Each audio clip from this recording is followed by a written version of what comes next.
Вести на Канал 8. Добар ден. Пациентите и вработените во физикална терапија во Кочанската општа болница буквално смрзнуваат во просториите во кои работат, затоа што немаат грејење. Од пред 2 дена им ги нема ниту малите грејалки на кои импровизирано се грееја, затоа што непознати крадци им ги украле. За среќа апаратурата ја оставиле, разбиени се вратите преку кои влегле.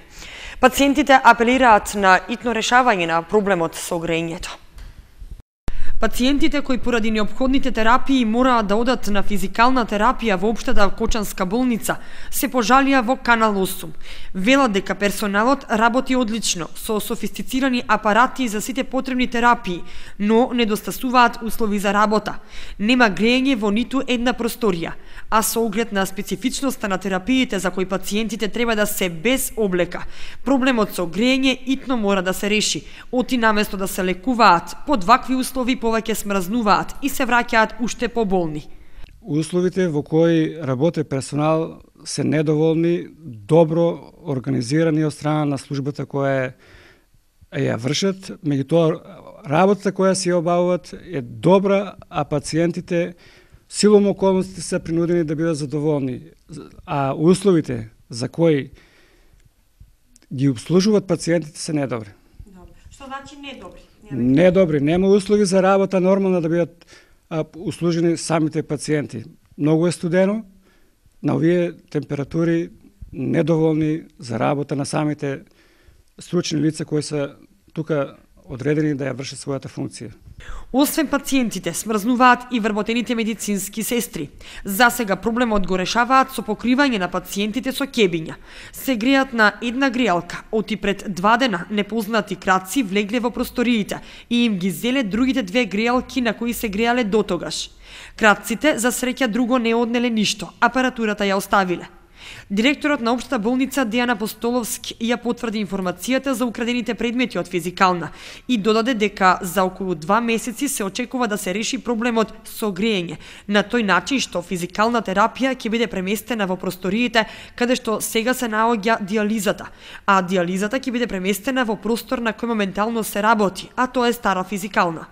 Со тоа и трајно ќе се реши проблемот со недостиг на услови за работа, а вработените медицински сестри ќе имаат подобар и поширок простор за работа и за услужување на своите пациенти.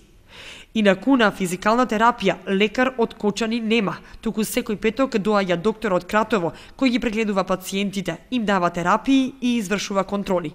Вака, во импровизирани услови за работа, вработените и пациентите се од почетокот на летото, а ќе мора да издржат уште 2 месеци кога ќе бидат преместени. Според бројот на издадени градежни дозволи, локалната самоуправа на Кочани е на прво место во источниот регион. Кај нас се над 1/3 од вкупниот број такви дозволи за еден месец, додека кај некои општини е регистрирана намалена градежна активност.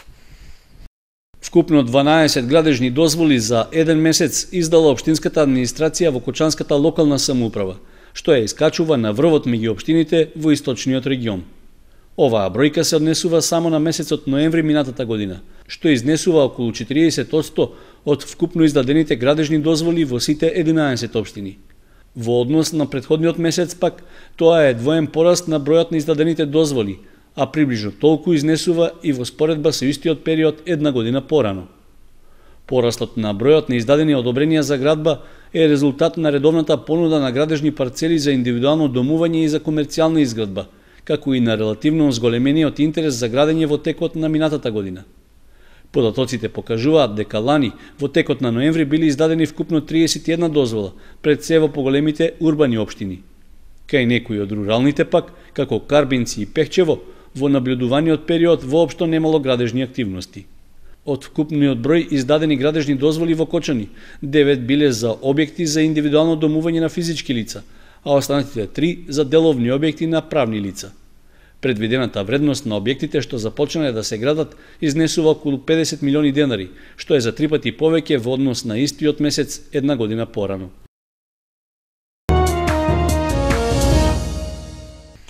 Општина Зрновци ќе ја рестартира фабриката за преработка на отпад.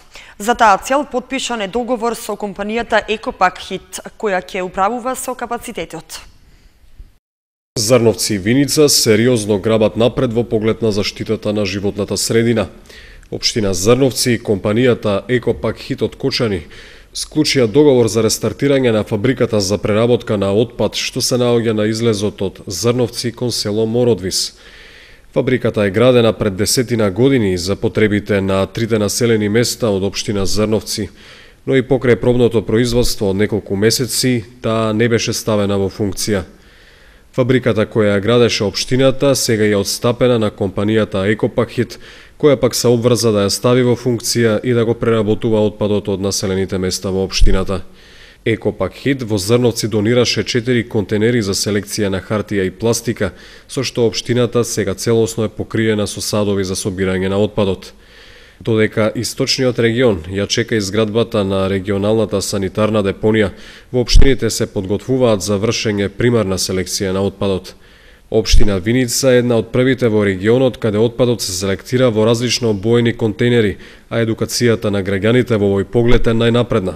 Во Кочани исто така постојат контейнери за селекција на отпад, но препораките не секогаш се почитуваат. Привремено исчезна проблемите со болеста син јазик кај крупниот добиток во Источна Македонија. Влијание за тоа имаат ниските температури, а од Министерството за земјоделство за напролет најавуваат преземање активни мерки за сузбивање на болеста. Околу 18.000 грла овци на територијата на цела Македонија угинале минатата година како последица на болеста син јазик. Над една половина од нив се во стадата на сточарите од источниот регион на државата, каде интензитетот на заболувањето беше највисок. Далеку помала штета имало кај другиот крупен добиток, каде угинале над 100 кози, како и кај кравите со 30 изгубени грла. Такви податоци покажуваат анализите од Министерството за земјоделство, со што е потврдено дека сточарите претрпеле колапс кај своите стада. Освен прорачувањето на добитокот, имале и директна финансиска штета, затоа што не можеле да ги продаваат ниту грлата, ниту пак млекото и млечните производи. Тоа е причина што од ресорното министерство велат дека за оваа година се планира преземање на времени мерки за сузбивање на болеста, односно уништување на нејзиниот преносител. Ние на сите штали 10.000 извршивме дезинсекција, чистење, дезинсекцирање, но не значи дека тотално е уништен овој вирус, така да ние ја следиме и веќе на пролет ќе преземаме нови мерки согласно она што Агенцијата за храна и ветеринарство ќе ги констатира. Претходно од Министерството за земјоделство веќе најавија дека сточарите на кои им биле уништени стадата ќе бидат ослободени од плаќање на пашарина за минатата година. Исто така, тие ќе добијат субвенции за угинатите грла, а за секое оставено женско јагне ќе се исплаќаат по 4.000 денари. Целта на мерките, рече министерот Цветков, е да им се олесни финансиската криза на фармерите, но и да се зајакне сточниот фонд кој претрпе штети од синиот јазик. Втора шанса од Кочани и колегијалните здруженија се обратија до организаторите на Вевчанскиот карневал. Тие бараат да се осудат јавно од страна на организаторите и казнат оние кои ги мачеле животните во Вевчани.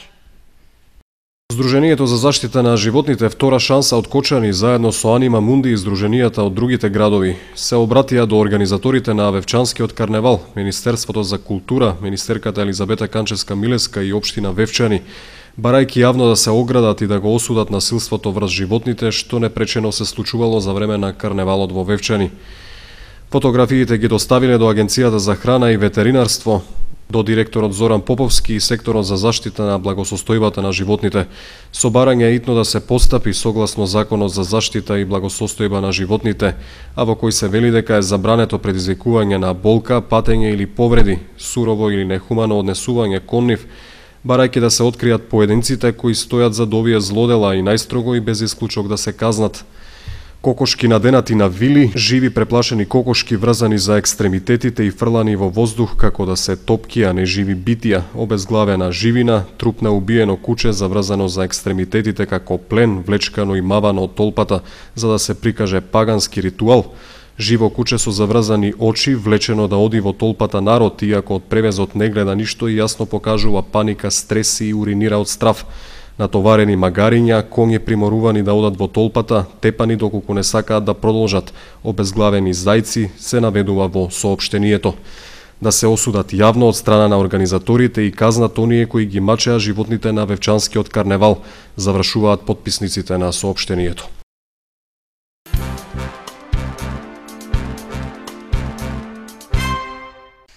Од денеска до 16 февруари сите корисници на пензија ќе можат да поднесат барање за користење бесплатна бањско-климатска рекреација. Од кочанските пензионери за користење на ваква услуга секоја година има голема заинтересираност.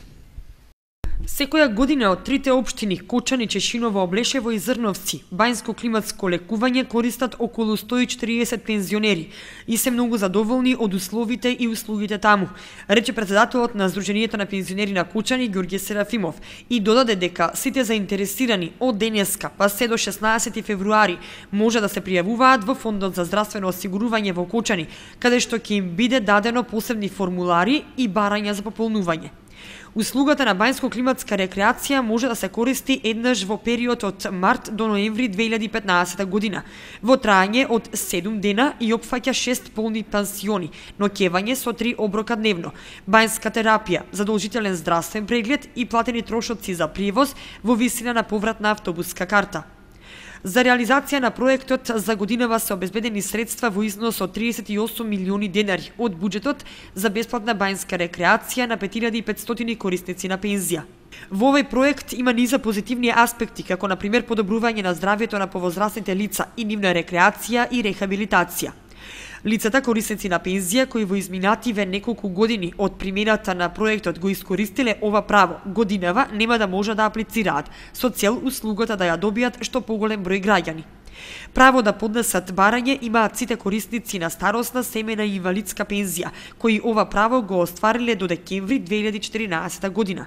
Со истото барање, граѓаните ќе може да аплицираат и за бесплатен викенд, односно да означат дека аплицираат за двете услуги. При тоа ќе добијат право да користат само една, а приоритет ќе биде даден на бесплатниот викенд.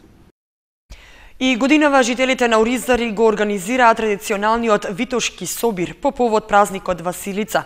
Со песна, оро и заедничка вечера, оризарци по 15 пат се дружеа и славеа. Прославата на Василица е повод жителите од Витоша, најстарото мало во Оризари, и годинава да се соберат на заедничко дружење. Со музика, покрај оган, со греана ракија и вино, го слават почетокот на православната нова година, посакувајќи среќа и здравје за сите присутни на веселбата. Нивниот Витошки собир, како што го нарекуваат, прераснал во традиција. Го организираат веќе 15 години и намерата им е тоа да продолжи. Целта на овај собир е да одбележиме по-стариот календар Василица. Ние на Сурова поточно одеме по куќите, собираме кој што даде, колку може, колку има да даде. После тоа ние продадеме тоа што сме собрале и од тие пари докупеме месо. Собереното месо го смелеме и направиме плескавици за 500 души колку дојат тука. Рекордот ни е 500 било, сега ќе видиме за оваа година колку ќе биде. Скарата се пече на лице место и заедно со топол пијалок им се дели на присутните. Според организаторите на собирот, интересот на жителите е голем, а редовно имаат и гости од страна. Доаѓаат и од околните места, дури се поканени тие што се иселени од малото Витоша, што се омажени, оженети, али сите се добронамерни, се добро дојдени со здравје, со среќа и за повеќе години се видуваме тука. Желба на постарите организатори на Витошкиот собир е традицијата да ја продолжат нивните помлади потомци. Велат дека не сакаат да се изгуби заедништвото и дружењето, што досега им помогнало полесно да ги решат сите комунални и други проблеми во нивната населба.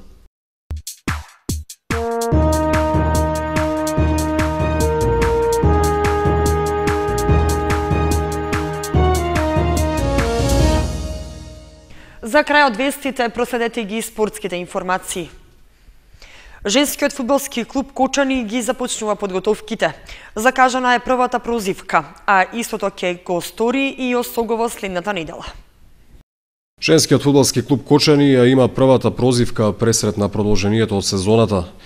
Стручниот штаб и фудбалерките закажаа средба за 19 часот и 30 минути во спортската сала во Основното училиште Никола Карев. Таму клубските челници ќе согледаат моментната состојба со играчкиот кадар за да се договори како понатаму.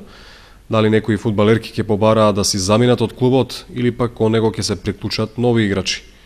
Тренажниот процес пак ќе отпочне в петок на теренот на стадионот Никола Мантов. За старт се подготвуваат и фудбалерите на Осогово. Тие со темпирањето на формата ќе започнат во текот на наредната недела. Осогово со настапот на паузата размислуваше за евентуални засилувања, но за сега не е постигнат конкретен договор со некое ново име. На првата прозивка ќе се знае и колкав дел ќе биде задржан од досегашниот ростер, затоа што неколку играчи најавуваат заминување.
Вестите на Канал 8 завршија. Ви благодариме што бевте со нас. Следете не и на нашата веб страница. Довидување.